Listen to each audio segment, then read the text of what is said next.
So here's what I want to say. You know, if the 3 wise men were 3 wise women, they would have got there on time, stopped to ask for directions.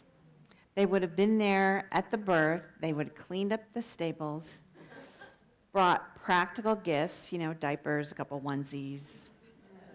They would have made a casserole.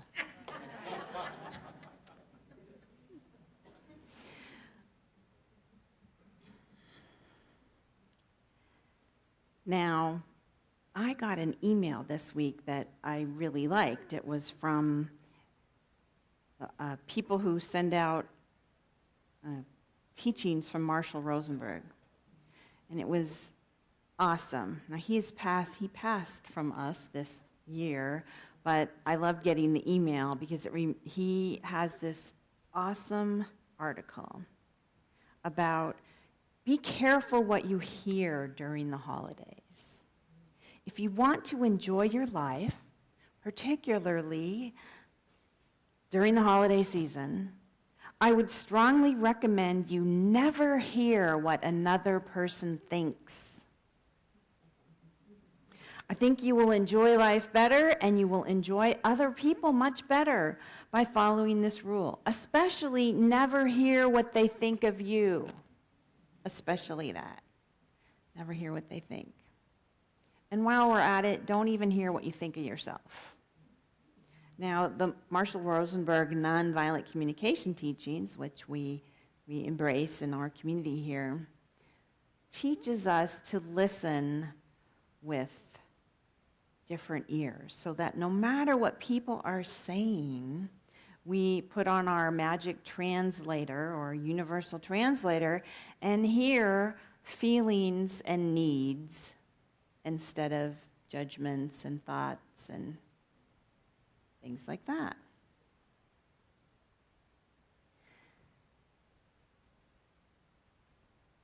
If you want to be joyful, never hear thoughts.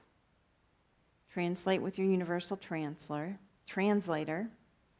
And the other thing is that as you translate, you're looking for how you can contribute to their well-being, because all of us do want to do that. We want to contribute to each other's well-being. So we don't just hear the thoughts. We want to contribute to their well-being.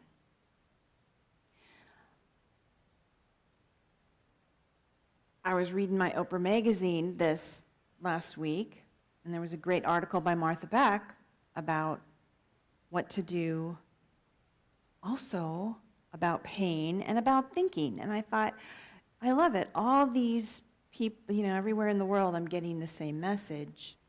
And it's a spiritual message that I yammer on and on about, and I certainly read it a lot, and I believe that we teach it in unity too.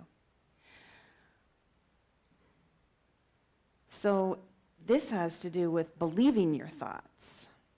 Like, there's a wonderful exercise about just taking something that's disturbing you, going ahead and looking at what you're thinking, and then asking yourself, is this true? Like, is this really, really true?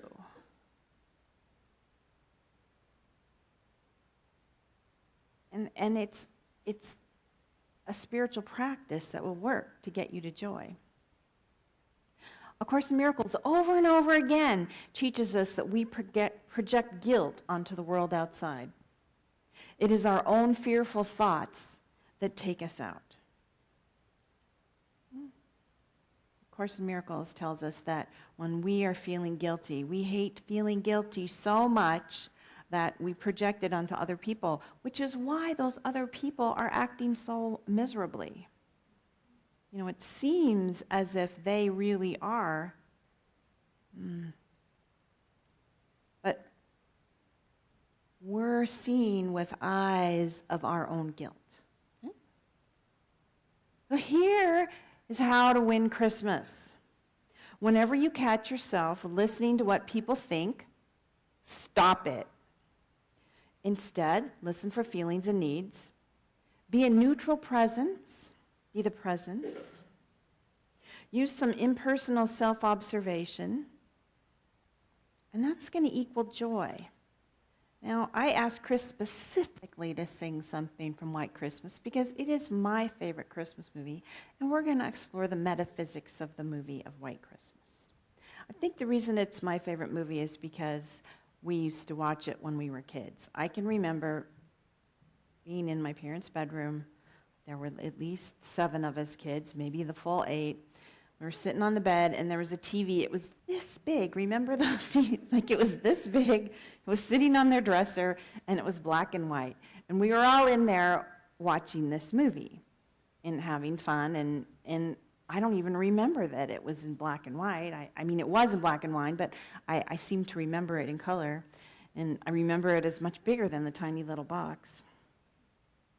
So if you have never seen the movie of White Christmas, you might get a little lost. Then your homework is to go online and watch it. But the people in White Christmas, Bob, Betty, Phil, and Judy, General Waverly, the housekeeper Emma, and the granddaughter Susan. These people are going to help us through understanding the concepts I'm talking about. The concept of how we want to release ourselves from our thinking, okay? We want to release ourselves from our thinking because just like Zach gave this, perfect example of how thinking takes us out, I think that movie does too. If you recall the movie, there's a period where Betty gets a little crush on Bob, and then she listens to what other people are saying about him. She has some dangerous thinking about Bob. Betty is the one who listens to what other people think about Bob. Now, Phil, who is Bob's friend, wants to get Betty and Bob together. So in a way, he's doing a little bit of dangerous thinking himself because when he wants to get Betty and Bob together, he is not in his own business, right? He's in Bob's business. He's in his neighbor's business. When the phrase, are you in your business? You've got your business, God's business, and your neighbor's business. So whose business are you at, Are you interfering in God's business? Are you interfering in your neighbor's business? Most of us, that is kind of a default for us, that we like to mess with our neighbor's business or relatives, same thing, our relative's business, because we have such good ideas, right? We know the way it should be. And I definitely like to interfere in God's business all the time. I have such strong ideas and visions about the way things should be. I mean, I think things about the weather, right? Now, if that isn't God's business, I don't know what is, right? That's a good example.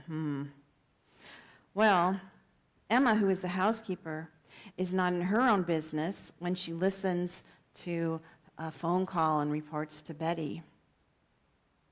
She tells Betty that Bob is doing something that Betty doesn't think is nice. So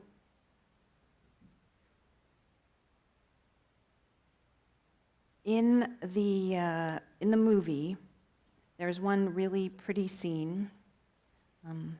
It's a beautiful scene. I actually kind of think it's the metaphysics of the whole movie is when Bing Crosby is singing, or Bob is singing Count Your Blessings. You know that song? It's a real pretty song, and he's singing it to Betty. Count your blessings instead of sheep. And the reason I like that is because that reminds us to stop. It reminds us to stop and stop the thinking, whatever the spinning thinking it is. If you've ever lain awake at night and you've thought, well, maybe I should count sheep, or whatever it is we do in the middle of the night when our mind is spinning, counting your blessings is a beautiful way to stop that thinking that can trip us up. I'm going to ask everybody right now to think of something. I'm going to ask you to think, and then I'm going to ask you to stop it. Think of something, just even today, that you think about Christmas. Think of something that's not so positive. Just pull up a thought. Like maybe it's you're tired, or maybe Christmas is a pain, or you don't get what you want, or it's too commercial. Just think of any thought. All right, that's enough. Got one. Okay. Now, is it true? How can you know that it's true? To say, you have the thought that Christmas is too commercial. Can you? Well, for one thing, it's almost too big of a thought to have, right? You can't possibly know that's true. Who are we to decide? Is Christmas everywhere, universally too commercial? That just can't possibly be true. It can't. It's not even logically true. Maybe you're having a thought about somebody else. We cannot really know that thought about anybody else. Maybe you have a thought about the way you think Christmas should be. I think lots of thoughts about the way Christmas should be. That cannot be true. It absolutely cannot be a true thought. Because actually, almost every thought cannot be true because it's a thought.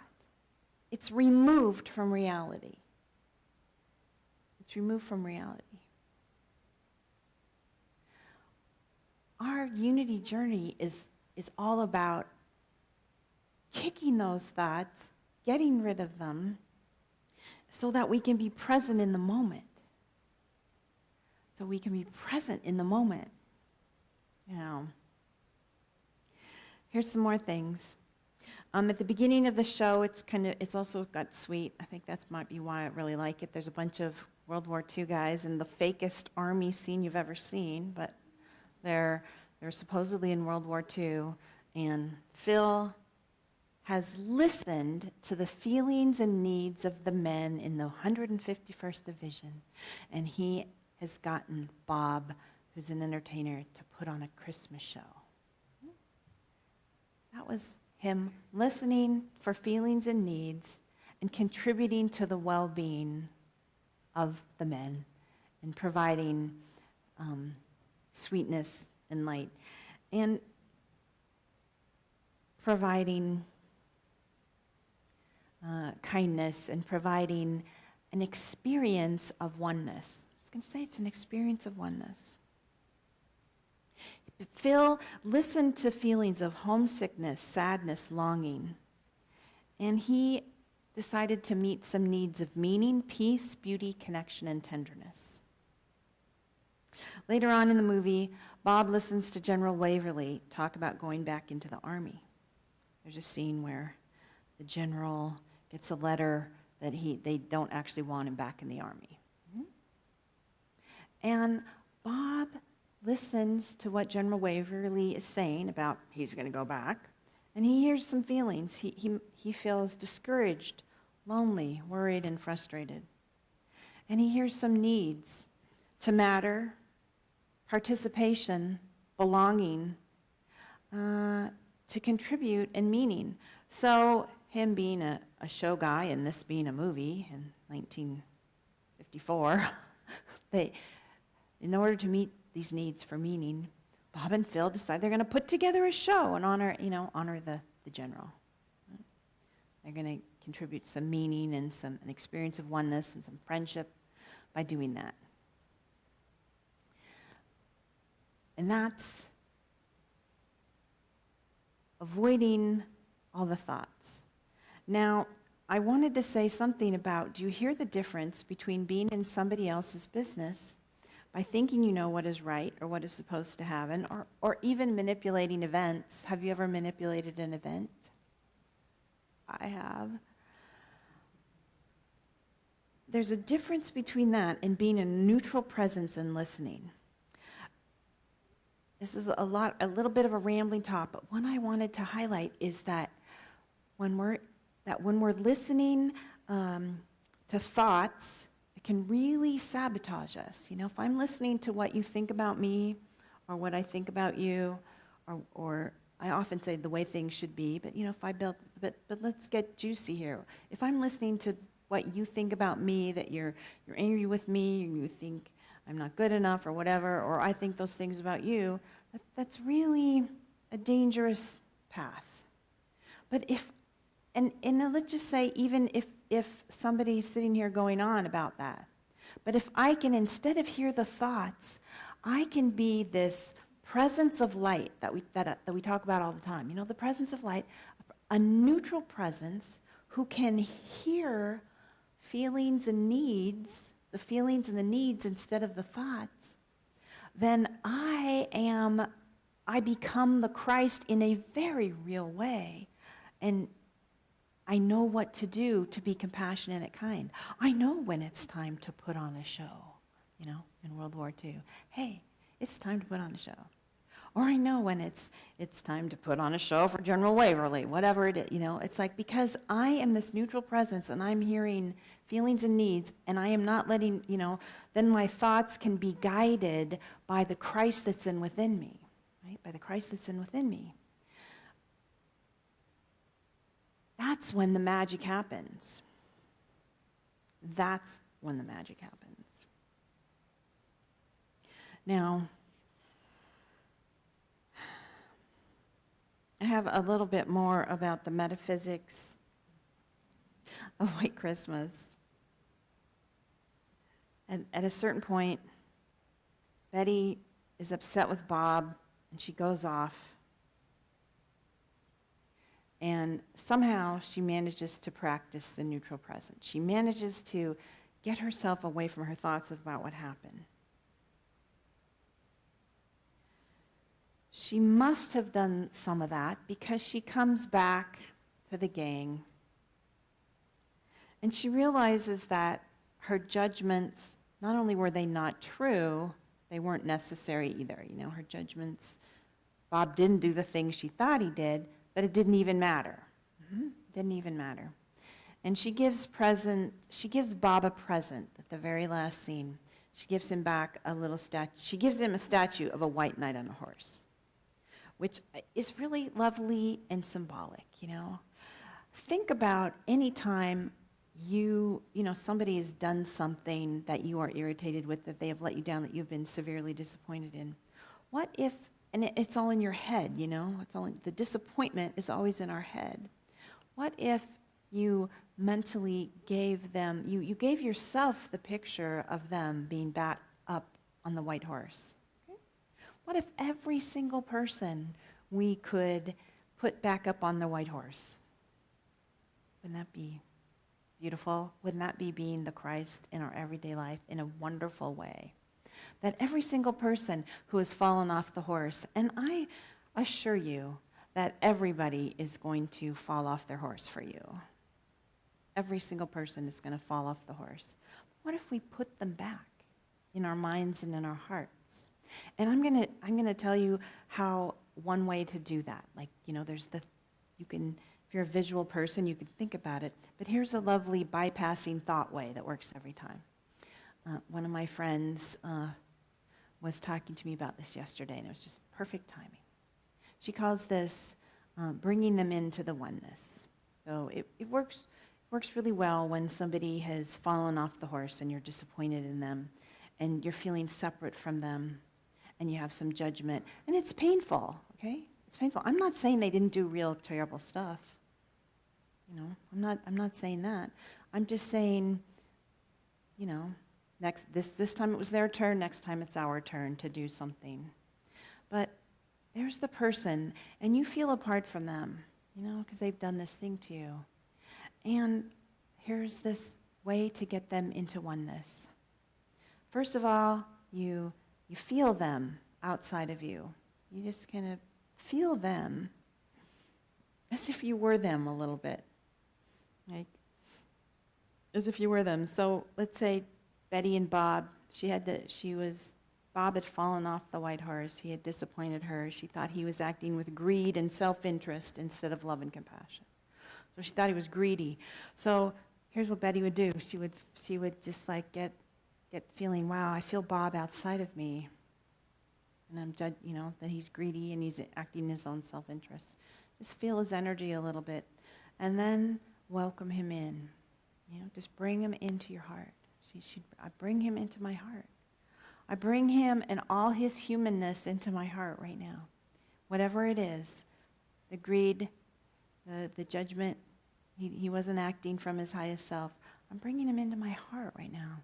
And then there's a surrender, because in order to bring somebody into your heart, you have to let go.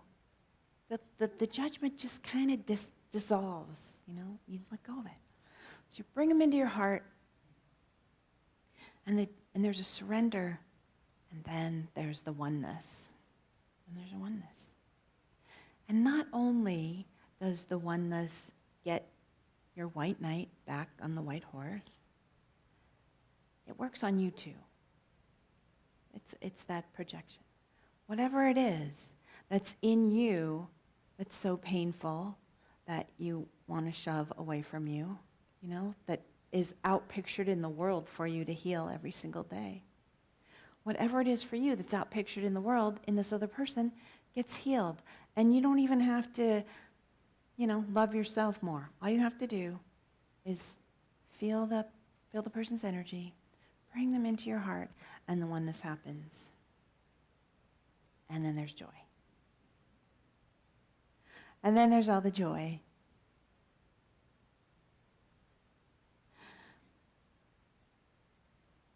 So instead, this year, instead of listening to what anyone else is thinking, we are going to go and make our own Christmas movie. Make our own White Christmas. And if people start bursting into song, around you, because that's what you do when you make your own Christmas movie, that's good. Let's take an offering for unity.